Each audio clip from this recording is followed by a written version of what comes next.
Olá, meu amigo, minha amiga! Sejam todos muito bem-vindos ao nosso evento Fundamentos da Segunda Fase para Delegado de Polícia, as temidas provas discursivas de delegado de polícia, que muita gente se assusta, que muita gente não sabe se preparar adequadamente para essa fase do concurso, e o objetivo do nosso evento é exatamente desmistificar um pouco essa preparação e indicar a você aqueles caminhos que são os caminhos de vários alunos meus que recentemente têm atingido aí o seu tão sonhado cargo de delegado de polícia, alunos que estão nas academias de polícia aí, Brasil afora.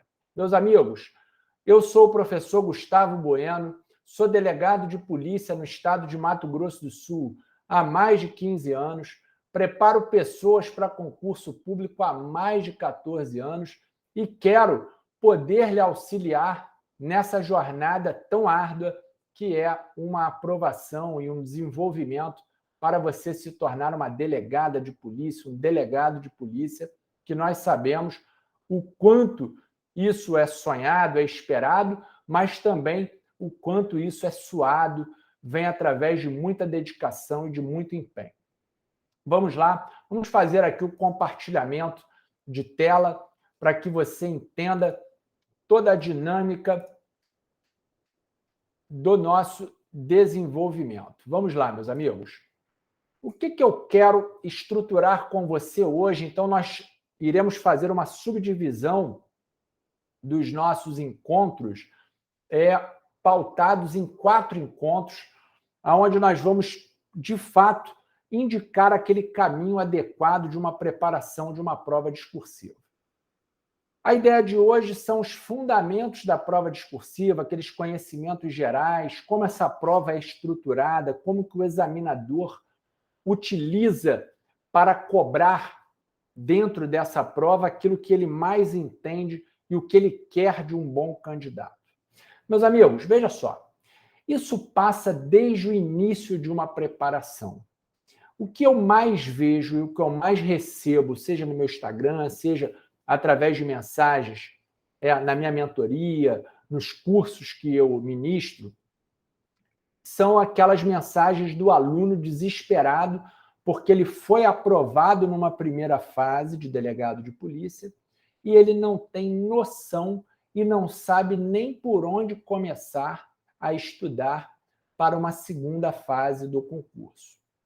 Isso quando, na primeira fase, já está associada à prova discursiva, porque nós temos 2 formatos de prova de delegado de polícia, principalmente nas provas discursivas. O primeiro formato é um formato em que eu tenho a primeira fase em conjunto com a segunda fase. Normalmente, na parte da manhã, é realizada a primeira fase do concurso e na parte da tarde nós temos a segunda parte do concurso, que seria a prova discursiva. Normalmente uma prova mais curta, quando tenho essa associação entre primeira e segunda fase no mesmo dia. E o outro formato é aquele formato em que o aluno é aprovado na primeira fase e aí, 45 dias depois, no máximo 60 dias depois, ele fará a prova discursiva do concurso de delegado de polícia, normalmente aí uma prova um pouco mais extensa, uma prova que vai exigir dele um pouco mais de atenção, não no nível de dificuldade, mas mais atenção pela extensão da prova para que ele consiga se desenvolver. Então, esses seriam os 2 formatos aí de provas para delegado de polícia mais usuais no nosso país. Vejam, dentro dessa ideia de fundamentos da prova discursiva, a principal ideia, na minha visão, está no equívoco de preparação para o cargo de delegado de polícia. Criaram-se inúmeros métodos, inúmeras fórmulas para um resultado para delegado de polícia. E esses métodos, a maioria deles, interpretam que o aluno ele tem que fazer um estudo segmentado por fases. E isso, na minha opinião, é o principal equívoco de um resultado final, porque o resultado final não é ser aprovado na primeira fase do concurso. O resultado, na minha opinião, o que ele quer e que você também quer é ser delegado de polícia. É se tornar delegado de polícia. E, para isso, o estudo tem que ser um estudo global, tem que ser um estudo correto desde o início. Há um tempo atrás, ao sair o resultado da primeira fase, nós tínhamos aí 3, 4 meses para que o candidato fosse, então, para a prova discursiva. E aí criaram-se, então, essas ideias de que daria tempo do candidato estudar nesses 3, 4 meses, se preparar, aprender a fazer as peças práticas profissionais, aprender a responder as questões discursivas, a estruturar um raciocínio lógico para as respostas. Ok.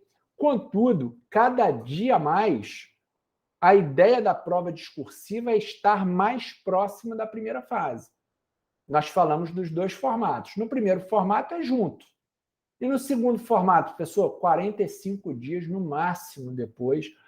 Vamos assim colocar um prazo limite máximo 60 dias após o resultado da primeira fase. Com todo respeito, não tem como o aluno em 60 dias, em 45 dias, ele acompanhar um raciocínio de uma prova discursiva se ela vier num nível alto. Se ele se prepara para uma primeira fase com algumas fórmulas matemáticas de questões, jurisprudência, lei seca, e achar que isso vai ser o suficiente para ele ser aprovado na prova discursiva, a minha experiência diz que isso não é o suficiente. Por quê? Principalmente em algumas matérias cobradas no concurso, como é que você vai falar para um concurso, dentro de um concurso de delegado de polícia, que penal parte geral, o candidato não tem que ter um vasto conhecimento doutrinário? Porque é ali que o examinador vai realmente mensurar quem é ele. O objetivo da prova discursiva é o examinador ter um lastro maior para saber, bom, esse candidato, ele tem maturidade para interpretar o que é o cargo de delegado de polícia?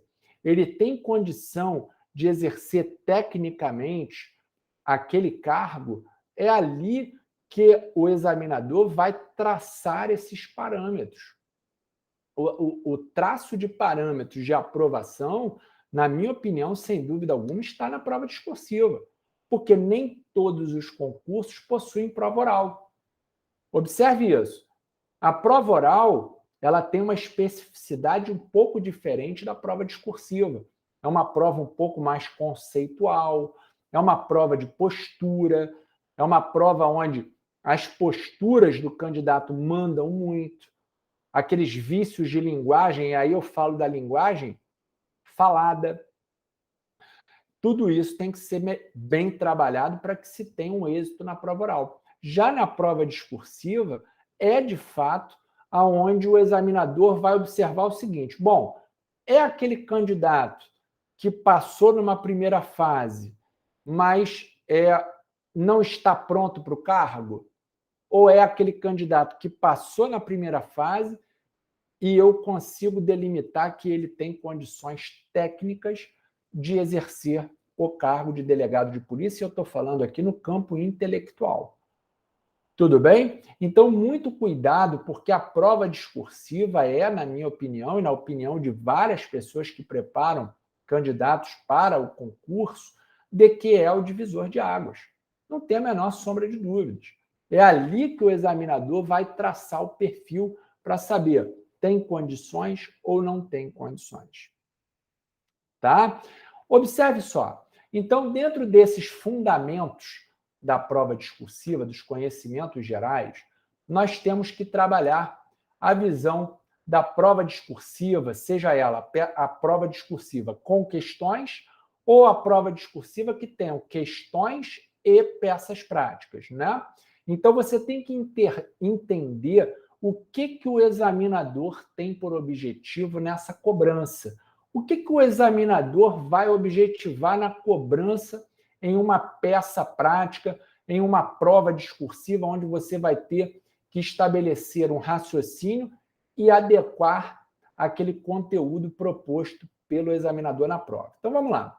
Olha só, quais são os grandes objetivos, então, de uma prova dissertativa? A maioria dos editais, eles trabalham com a dinâmica de cobrança dentro do conteúdo. A primeira ideia é o conteúdo. E isso, quando eu falo conteúdo, nós estamos falando do conteúdo programático do concurso, aquele conteúdo trazido no edital. Ele quer saber se você tem domínio desse conteúdo. Só que na prova discursiva, esse conteúdo é aplicado ao tema proposto pela banca. Então, a primeira ideia é o conteúdo, a segunda ideia é o conhecimento do tema. Quando a gente fala em conhecimento do tema, você pode ter vários tipos de conhecimento. Olha aqui já começa, então, a primeira ideia de você traçar uma roupagem adequada para a sua prova. Como assim, professor? A primeira ideia é, bom, eu tenho um conhecimento do tema, mas em que nível eu tenho esse conhecimento do tema? A partir de que nível eu tenho esse conhecimento? Esse meu conhecimento é um conhecimento raso ou é um conhecimento aprofundado do tema? E, inegavelmente, meus amigos, na prova discursiva, o examinador ele acaba comparando provas. É inegável. É inegável que há a comparação de provas e há a comparação de formatações de resposta.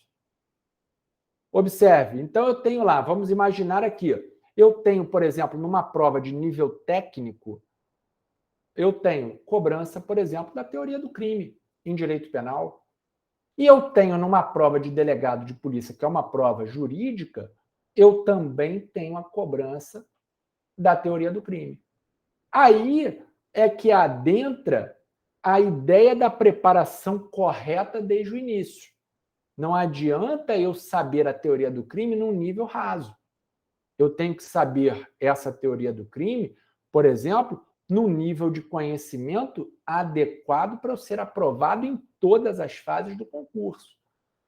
E aqui é o grande X da questão. Então, quando eu for arguído sobre um tema acerca da teoria do crime na prova discursiva, eu tenho que ter a profundidade necessária para mostrar ao examinador que eu tenho conhecimento do tema. E não somente saber responder se está dentro da assertiva A, B, C, D ou E, ou se é certo ou errado. Observe que aqui tem um hiato, tem um abismo dentro de uma fase e outra. É um abismo muito grande. Em uma, você vai eleger a melhor resposta, e na outra, você vai ter que demonstrar que você domina aquele tema. Observe que se você não dá atenção para isso desde o início, o problema está posto. Esse é o grande temor, então, de 99% dos candidatos que são aprovados na primeira fase e que chegam na segunda fase. Bom, será que eu tenho o domínio dos temas para responder aquelas perguntas? É em cima disso, então, o trabalho que você tem que desenvolver. Ok? E aí, esse é o grande X da questão. Então, na minha opinião, o conhecimento do tema é o grande cenário. É aqui que você vai marcar a sua aprovação. Se você deixar a desejar no conhecimento do tema, e aqui quando eu falo conhecimento do tema, meus amigos, eu estou falando de profundidade.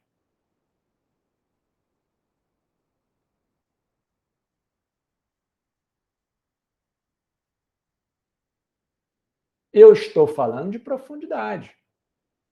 É dentro dessa profundidade que o examinador vai enxergar, bom, esse candidato é diferente. Eu não tenho vaga para todos. Eu tenho vaga para os melhores. Entenderam? Então, é dentro... Daí o porquê o estudo certo desde o início, mas, professor, mas aí eu perco muito tempo. Ok. Mas aí você opta. Se você quer passar na primeira fase e depois ter a decepção de ser reprovado numa segunda fase, ou se você prefere investir o tempo da maneira correta, não é perda de tempo, porque isso é um investimento, investir o tempo da maneira correta e ser aprovado no concurso e se tornar delegado ou delegada de polícia. A opção é sua. O livre-arbítrio é seu. Essa é a grande ideia quando esse candidato chega numa prova discursiva. E o terceiro ponto é, sem dúvida alguma, a capacidade de expressão na modalidade escrita. E aqui entram vários fatores. Primeiro deles, coesão e coerência, que a gente vai falar daqui a pouco. A gente vai falar também dos erros ortográficos, das questões inerentes à semântica, concordância, regência. Nós temos que trabalhar vários segmentos aqui para estarmos prontos para quando formos provocados a estarmos dentro de uma segunda fase, nós chegarmos realmente para a aprovação no concurso. Ok? Esse, então, é o detalhe. Vejam, dentro dessa roupagem, o que a gente tem que traçar?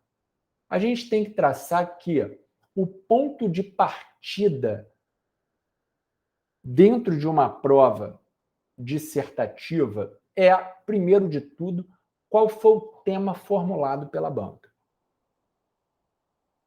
E quando a gente traça isso, nós vamos aprender em outras aulas ainda essa semana, quando eu não sei, eu não tenho a resposta pronta sobre aquele tema. Da onde que eu vou buscar amparo, professor? Da onde que eu vou puxar aquele tema para colocar numa resposta e, às vezes, não levar o ponto inteiro, mas levar o ponto, quase o ponto inteiro, porque o examinador gostou da minha construção lógica. Eu tenho mecanismos, eu tenho ferramentas de conseguir. Então, ainda que eu não domine a resposta propriamente dita ou um termo específico, eu saber buscar de onde aquele termo foi tirado, de onde aquela temática cobrada pela banca foi tirada. A ideia, então, inicial é sempre uma elaboração de um texto dissertativo. Se colocar dentro de um texto dissertativo asterisco, tracinho, número 1, 2, o examinador já vai olhar isso com maus olhos, porque ele está falando de uma elaboração de um texto dissertativo. Isso eu estou falando na peça prática profissional e eu estou falando nas questões da sua segunda fase. Se o tema formulado pela banca, vamos imaginar aqui, eu estava falando sobre teoria do crime, ele perguntou para você diferenciar, então, dolo natural de dolo normativo ao longo da história do direito penal. Se você colocar dolo natural, asterisco, dolo normativo, ou 1 e 2, isso com certeza já será olhado com maus olhos e será alvo de, muitas das vezes, até retirada de ponto, e dependendo do edital, isso pode macular a sua prova. Tudo bem? Dependendo do edital, se o examinador, por exemplo, que entra no campo do subjetivismo, se seria uma forma de identificação de prova ou não. Olha como que estudar certo desde o início poupa você de uma série de dissabores que você pode ter ao longo da sua preparação. Elaboração de texto dissertativo é construção de raciocínio, é início, meio e fim. É demonstrar ao examinador que você domina aquele tema e que domina o tema com propriedade do conteúdo programático. Lembra disso? Do conteúdo programático do concurso e da aplicação desse conteúdo na sua resposta. Além disso, dentro dessa elaboração do texto dissertativo. Você tem que saber que você vai ter que ter coesão e coerência. Coesão e coerência, mecanismos de semântica aí importantes para que você tenha uma resposta que não seja o quê? Contraditória. Às vezes, numa primeira parte da resposta, você indicou, por exemplo, a defesa de uma corrente doutrinária, e na parte de baixo você menciona que você é adepto da segunda corrente, ou que você entende ser o melhor para aquela resposta. E aí você está se contradizendo. A contradição, então, fere a ideia de coesão e coerência textual. Veja, uma série de fatores, então, que você tem que dar atenção para não deixar escapar uma questão de prova. Os principais erros de estratégia numa preparação de segunda fase. Primeiro, estudar apenas quando sair o resultado da primeira fase. Meus amigos, aqui, na minha opinião, é o principal erro de estratégia, o que afasta o bom candidato de uma aprovação na segunda fase ou de uma tranquilidade maior. Veja, às vezes ele pode até ser aprovado na segunda fase. Ah, não, professor, eu prefiro estudar para a primeira fase primeiro, aí quando sair o resultado eu estudo para a segunda fase. Ok, isso é opção sua, já falei sobre o livre-arbítrio aqui. O livre-arbítrio é seu. Contudo, o que ocorre? Ele pode até ser aprovado na segunda fase, mas muitas das vezes com uma pontuação baixa. E essa pontuação baixa pode fazer com que ele, na classificação, fique de fora. Ele foi aprovado na segunda fase, mas ele ficou de fora do número de vagas das fases subsequentes porque ele não atingiu determinada pontuação. E isso pode acontecer e acontece, porque ele não teve a tranquilidade de poder, bom, fui aprovado na primeira fase, mas já estou me preparando adequadamente desde o início. Então, agora é só agregar mais valor, é dar atenção ao detalhe e não começar do zero uma preparação de segunda fase em 45 dias ou 60 dias. Porque isso certamente será um fator que irá afastá-lo de um bom desempenho. Quando eu falo bom desempenho, ele tirar a maior nota possível, porque a segunda fase, além de eliminatória, é classificatória. Ah, foram chamados 500 para uma segunda fase. Ele foi aprovado, mas ele ficou lá em 250. E aí o concurso tem previsão para chamar os 50 primeiros. E aí?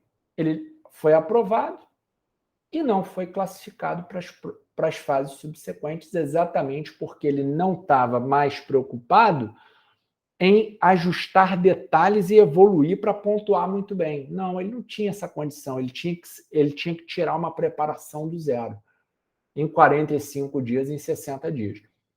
E eu acho que isso é um grande erro de estratégia. O segundo erro está muito próximo, né, da primeira ideia, que é exatamente imaginar que haverá o tempo hábil. Ah, não, eu tenho tempo. Em alguns outros concursos de carreiras jurídicas, eu chego a ter até 6 meses entre uma fase e outra. Perfeito. E aí ele acha que porque ele, de repente, estudava para outra carreira jurídica, que para delegado de polícia vai ser igual. E não será.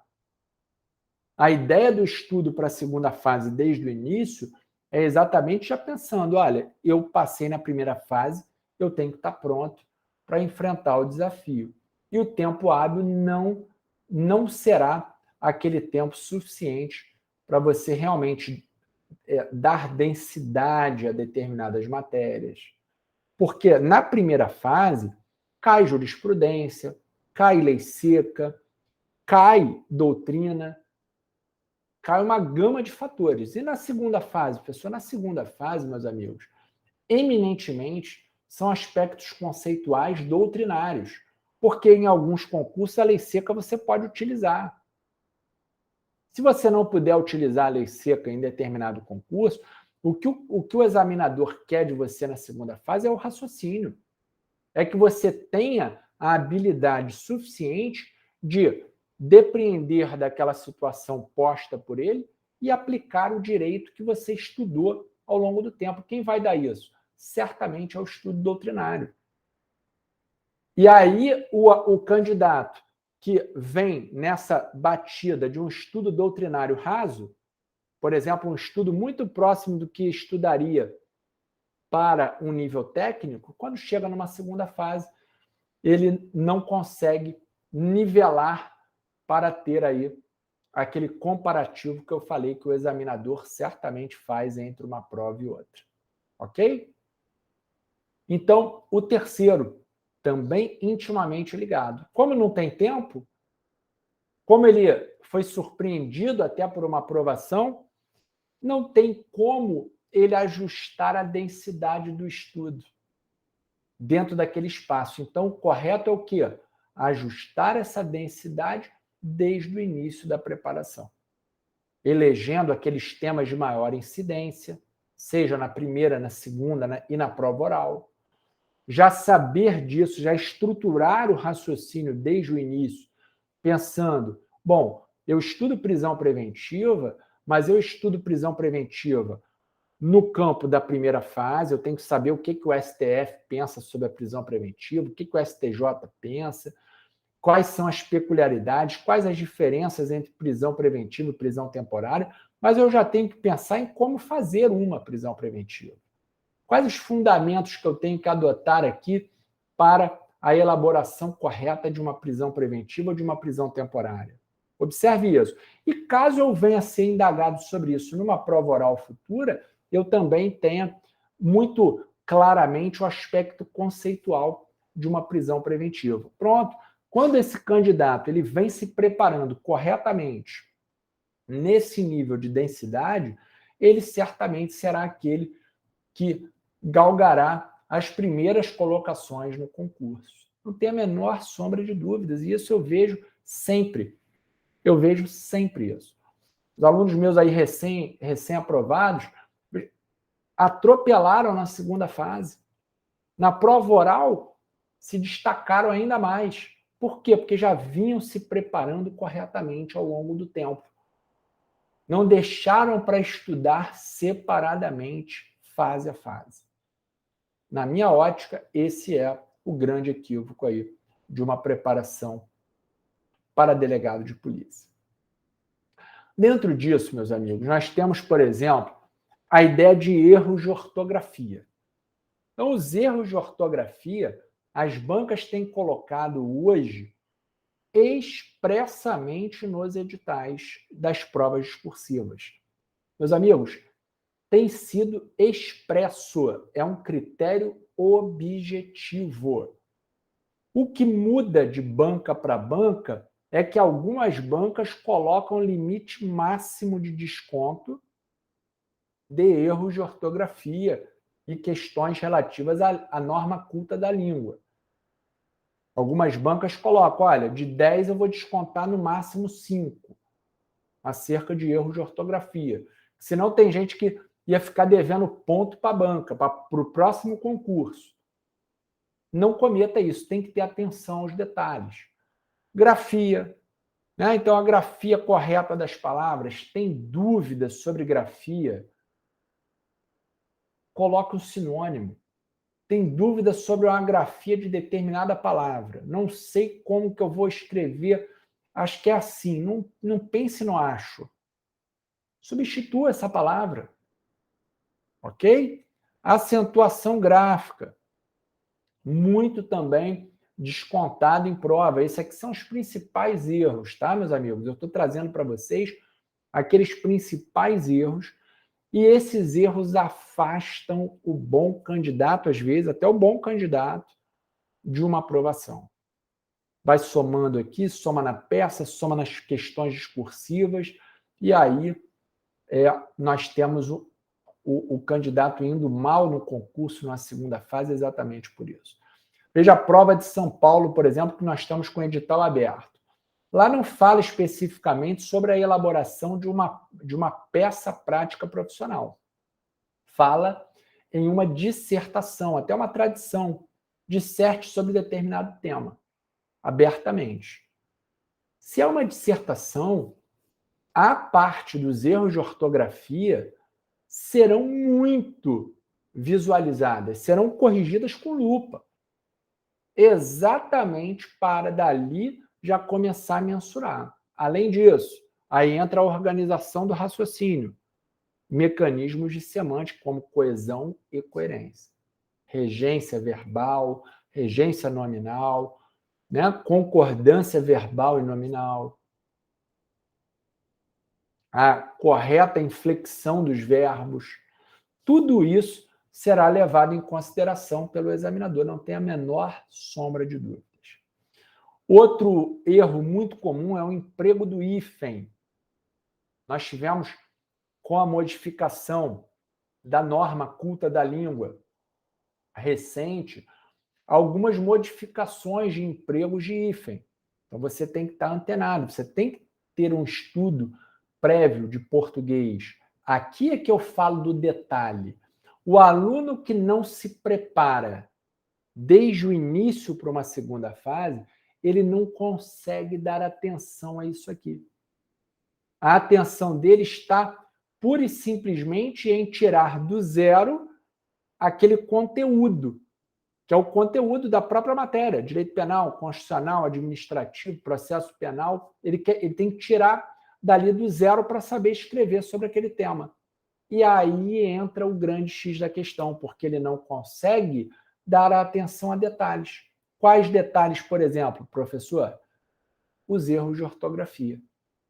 Não tem como, porque ele não tem tempo hábil. Ou ele aprende o conteúdo e aprende a estruturar o conteúdo para acertar a questão tecnicamente, mas aí ele não dá atenção para a grafia. Aí vem o examinador e desconta vários erros ortográficos e, com isso, pode colocar em jogo a aprovação desse candidato. Outro erro comum, a translineação, né, que é não saber separar as palavras, a separação de palavras, e o emprego de letra inicial maiúscula em tudo que ele for escrever, dependendo do formato de letra que ele adota para a escrita. Tudo isso é levado em consideração pelo examinador. Os erros de morfossintaxe, né? O que se entende por erro de morfossintaxe? Muito trazido nos editais. Pontuação, principalmente, a maior atenção que tem que se ter, o emprego da vírgula. Então, se o candidato não domina o emprego da vírgula, ele já coloca em xeque muito da sua dissertação, porque nós estamos falando de dissertação. Olha a prova de São Paulo, está lá claro no edital, dissertação. Olha a peça prática profissional, dissertação. E o emprego e colocação de termos na construção do período. Então, a colocação correta dos termos dentro da construção do período, fundamentais para que você se desenvolva em uma peça prática e também na questão discursiva. Olha lá, o que se entende por erro de morfossintaxe, ainda dentro da morfossintaxe, concordância nominal e verbal, por exemplo, que eu já mencionei, né? O indivíduo que faz a inflexão do verbo haver, né? Colocando haviam, né?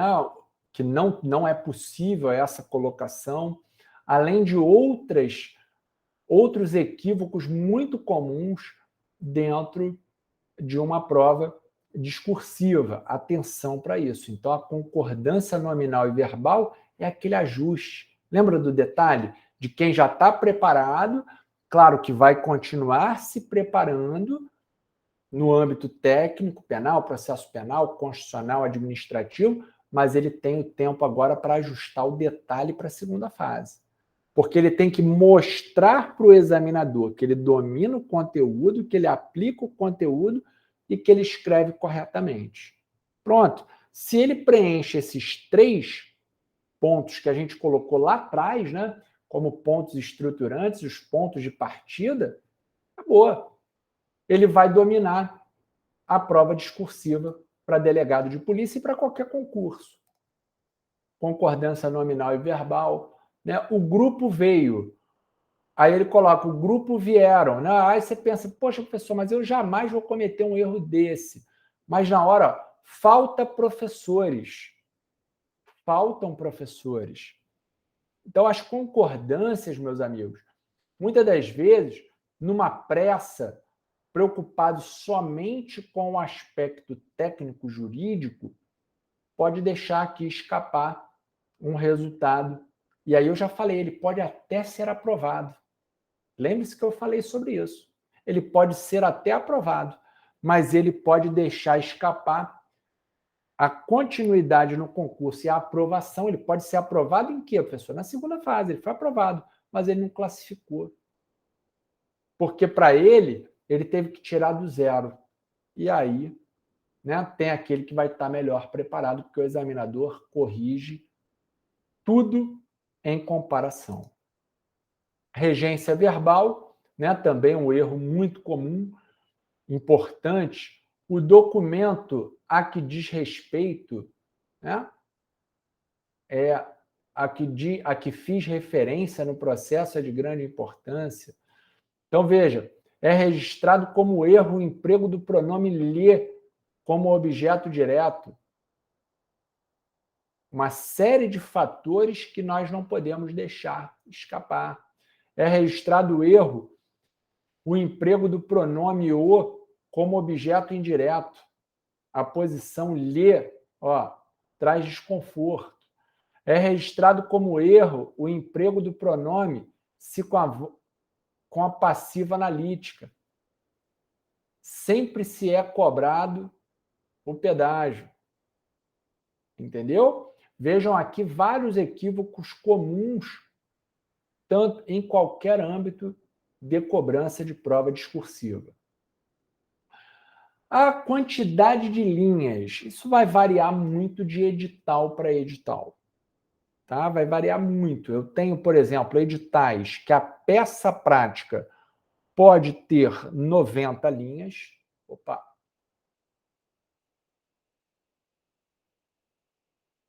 Eu posso ter edital em que a peça prática pode ter 90 linhas. Ó, pode ter 90 linhas.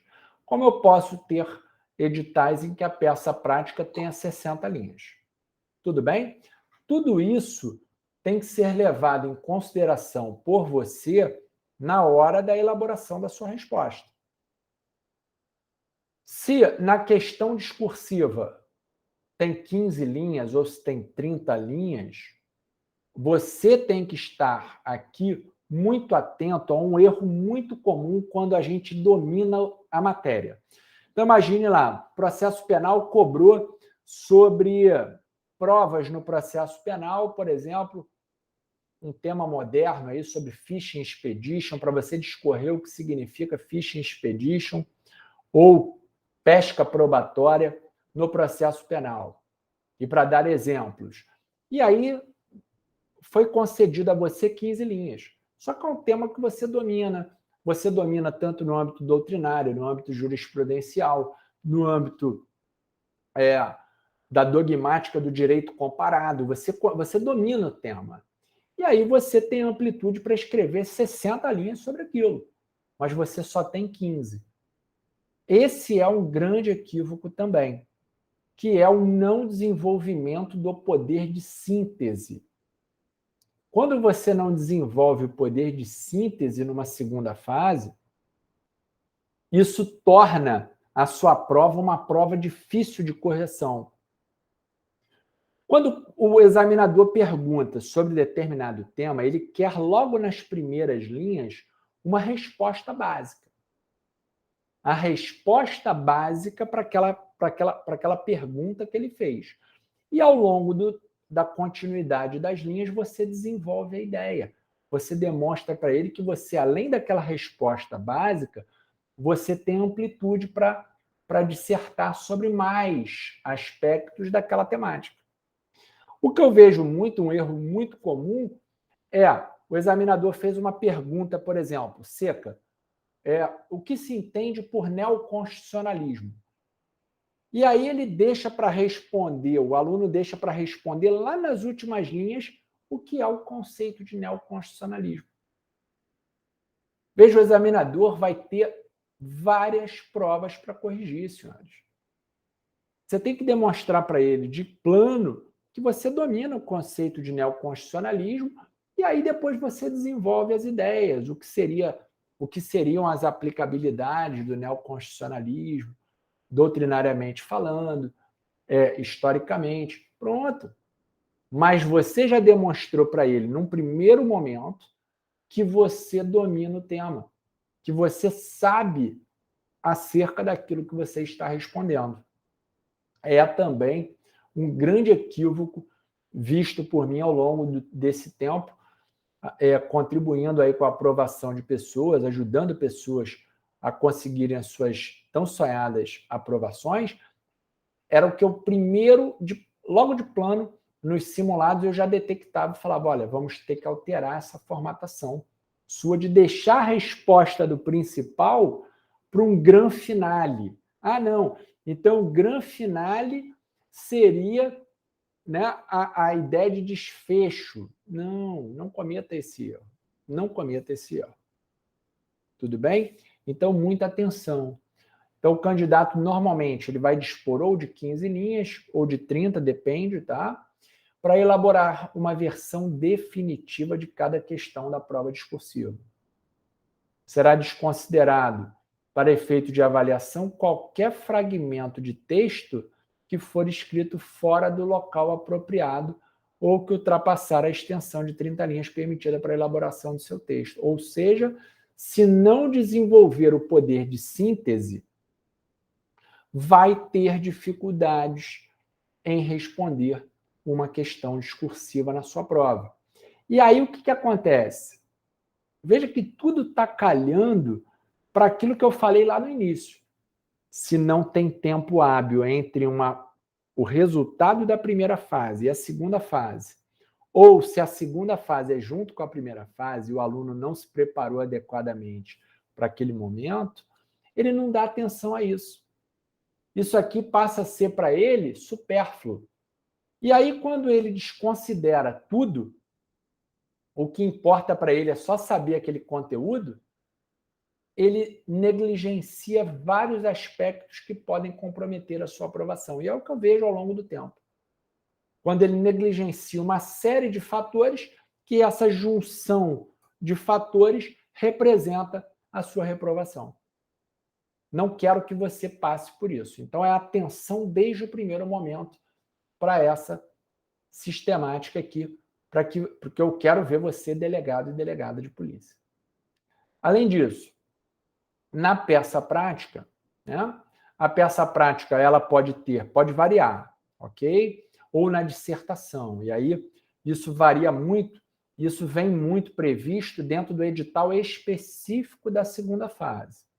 Pode ser 90 linhas ou pode ser 60 linhas, onde ele vai elaborar uma versão definitiva daquela peça prática profissional e o efeito de avaliação será aquilo que tiver escrito dentro do conjunto de linhas. Eu tenho 60, escreveu 61, aquela linha que extrapolou o limite será desconsiderada. E aí o examinador já tem um aspecto de não desenvolvimento do poder de síntese. Ah, professor, mas eu não consigo escrever 30 linhas sobre determinado tema. Aí entra também aquilo que eu já falei lá no início. Não ter a densidade de estudo correta para uma prova discursiva, como você irá enfrentar. Às vezes você sabe aquele tema de forma superficial, mas aquele tema está interligado com princípios, aquele tema está interligado com outras matérias. Hoje, por exemplo, quem estuda inquérito policial não tem como estudar um inquérito policial isoladamente. Se você não estudar inquérito policial juntamente com súmulas vinculantes, com princípios, com o capítulo das provas, Você não tem como estudar inquérito policial de forma isolada. Até porque o inquérito policial, inclusive, até um estudo associado ao direito administrativo. Porque boa parte daquilo que você vai fazer ao longo do inquérito policial é direito administrativo puro. E aí eu vejo o aluno pensando, não, eu vou estudar só isso aqui, eu tenho que dominar esse tema assim e pronto. E aí chega numa prova discursiva, ele não domina, por exemplo, a extensão daquele tema, aquela profundidade, lembra disso? E ele sabe assim superficialmente. Por onde que ele pode buscar amparo para essa resposta? Dos princípios, desses entrelaçamentos entre as matérias. Que daí o examinador vai verificar o quê? Bom, ele não sabia ali o detalhe específico, mas ele tem domínio do tema. Ele sabe buscar amparo temático em outros lugares e construiu uma resposta adequada e escreveu as 30 linhas propostas pelo examinador e vai levar o ponto. Veja, pode ser que não venha levar o ponto conforme o espelho, corretamente, tudo, mas ele vai pontuar. Não vai ficar em branco. Não vai ser algo que o examinador vai verificar, por exemplo, de 30 linhas, o candidato escreveu 10 linhas. O que isso já está dizendo, só pelo número de linhas escritas, já está dizendo para o examinador da segunda fase? Pobreza de conteúdo. Por quê? Porque não estudou adequadamente desde o início para todas as fases subsequentes. Muito cuidado com isso, hein? Dúvidas comuns na prova discursiva e na peça prática. As dúvidas comuns são a apresentação visual da prova. Meu amigo, quanto à apresentação visual da prova, lembre-se, alguém vai ler o que você está escrevendo. Não dá para você manter aquela sua letra, né, aquele garrancho que você tem. Então, você tem que dar atenção a isso. Quem não se prepara com antecedência não tem tempo para se preparar adequadamente para esses detalhes. Sua letra tem que ser legível. A letra tem que ser uma letra adequada para ser corretamente analisada e interpretada pelo seu examinador.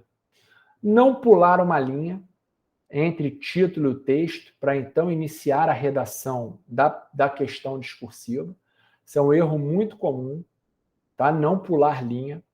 Iniciar os parágrafos entre 1,5 e 2 centímetros, nada de começar parágrafo no meio da página, também é um erro visual, e aqui eu estou falando mais do aspecto de formatação, são erros muito comuns. Além disso, linha plena, não ultrapassar as margens, tanto da direita quanto da esquerda, e também não deixar de atingi-las. Parar no meio e já passar para a linha de baixo. Erro também muito comum. Então, esse aspecto visual de formatação, ele muito já diz quem é você enquanto candidato. Você fala, poxa, professor, mas a abordagem é uma abordagem técnica. É uma abordagem de conteúdo. Ok. Mas os detalhes são analisados, porque o seu edital ele tem critérios objetivos sobre todos esses aspectos. E esse aspecto visual, sem dúvida alguma, é levado em consideração. Além disso, olha lá, evite repetições de palavras. As repetições de palavras, meus amigos, elas demonstram muito claramente a pobreza de conteúdo, a pobreza de vocabulário. Mencionou instituto, mencionou professor do instituto, veja que dentro de um parágrafo mencionou várias vezes, né, aqui, 2 vezes a palavra instituto. Procurar substituir, procurar ter substituição. Ok? Cuidado com isso, porque esse também é um erro bastante comum. Detalhes. Um resultado em segunda fase vem de detalhes. Conteúdo técnico, a aplicação desse conteúdo e norma culta da língua. Se a norma culta da língua não for bem atendida, você, de 3 critérios, você já negligenciou um. Se o conteúdo que você estuda é um conteúdo raso, porque você só estudava ele para uma ideia de marcar certo ou errado, ou saber se aquilo é A, B, C, D ou E, mas não sabe aplicar aquele conteúdo, você já fragilizou um resultado aí. Posteriormente, o que a gente tem que saber sobre a apresentação? Rasuras.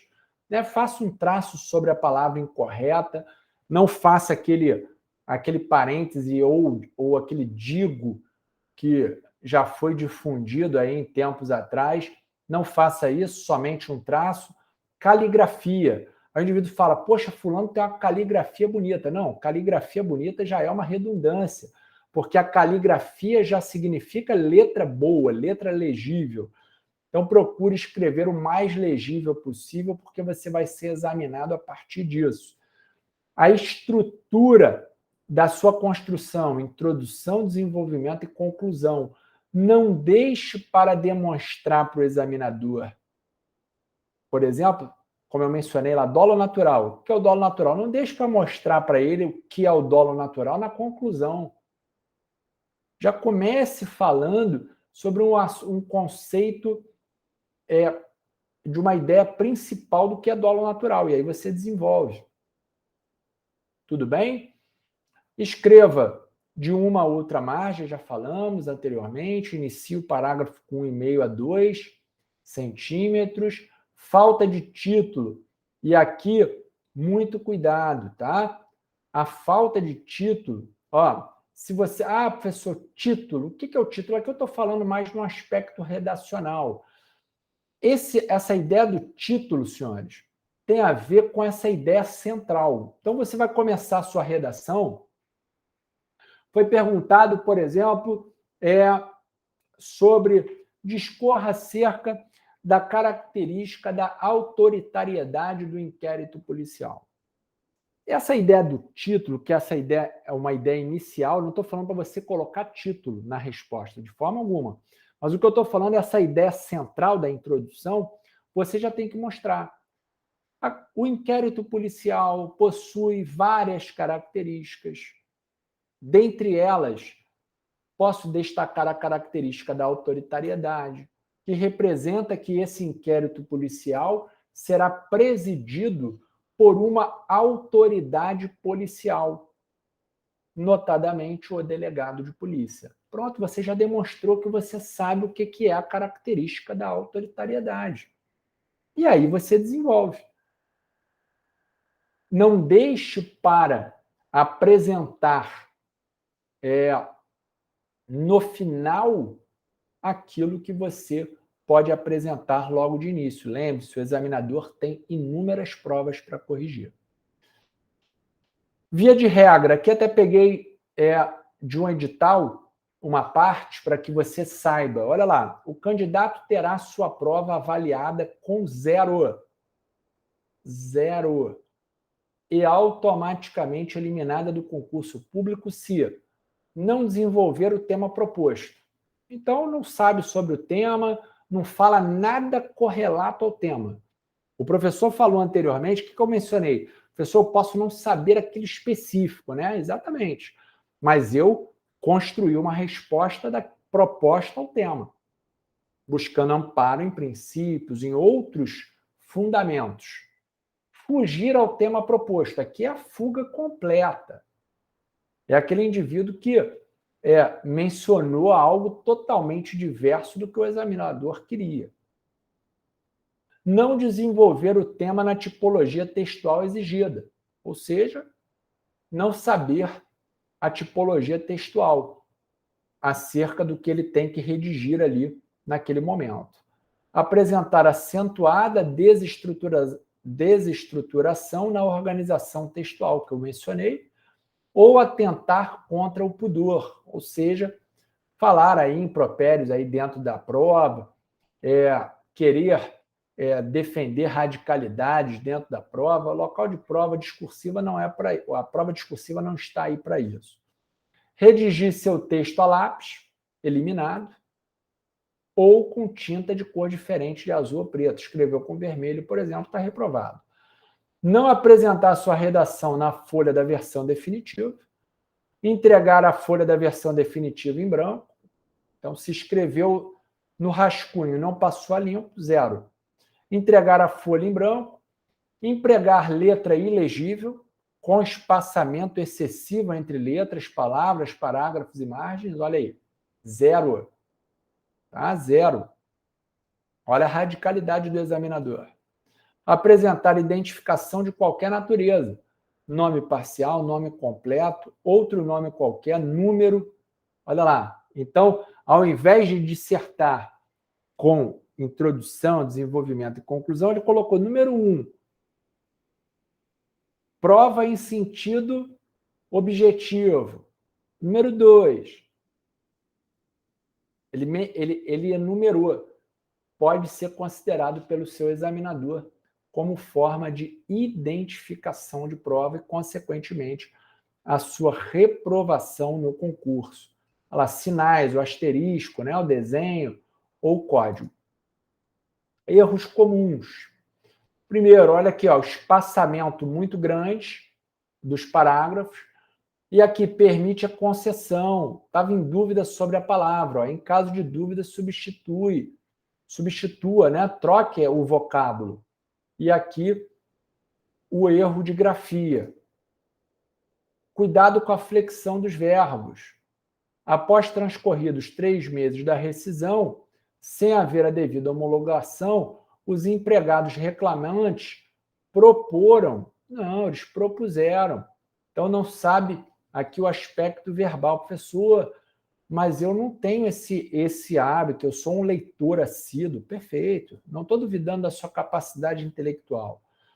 O que eu estou colocando para você é que quem não dá atenção aos detalhes da segunda fase, porque não se prepara para ela desde o início, é presa fácil para equívocos dessa natureza. E, por fim, cuidado com o emprego inadequado do pronome, olha, mencionando mesmo toda hora, né? O mesmo, olha aqui, ó, o mesmo, né? Aqui falando de regulamento, né? Regulamento, e aí menciona o mesmo. Não é a forma adequada de menção para você ter na sua prova. Ok, meus amigos? Então, eu mencionei para você os principais equívocos em uma preparação para a prova discursiva, nesse primeiro encontro nosso, acerca dos fundamentos dessa prova discursiva. Lembre-se, ela é eliminatória e classificatória. Prof, eu posso ser aprovado na segunda fase? Pode. Então, a fase do eliminatório você sanou. Mas você ficou lá em último lugar. Você foi aprovado. Você ficou em último lugar dos aprovados. Por quê? Porque você passou a estudar naqueles 45 dias que você tem entre uma fase e outra. Quando, na verdade, na prova discursiva era o momento de você atropelar e ir lá para as primeiras colocações. E aí o edital, o Estado só convocou 30 primeiros, os 50 primeiros, e era a sua oportunidade, e você deixou escapar, porque exatamente, primeiro, estudo errado, e segundo, porque não teve o tempo hábil para se preparar adequadamente. Ok? Meus amigos, muito importante, dê atenção à segunda fase. A segunda fase é a fase que vai encaminhar você, em boa parte dos concursos, para a sua tão sonhada nomeação e posse como delegado de polícia. Se o concurso não tem prova oral, já é um grande cenário na parte intelectual, porque eu sempre falo, concurso de polícia, meu amigo, tem concursos que chegam até 10 fases. Médico, físico, psicotécnico, entrevista, investigação social, a academia de polícia como fase eliminatória do concurso. Então, quem estuda para ser delegado de polícia tem que estar pronto para tudo. Mas esteja pronto logo desde o primeiro momento que você começa a estudar. Por quê? E se você for aprovado? Você conferiu lá no Diário Oficial, você foi aprovado na primeira fase, e você... E agora? E agora? Não quero você nessa problemática. Tá bom? Até amanhã. Um grande abraço. Vamos com tudo rumo ao seu resultado. Forte abraço.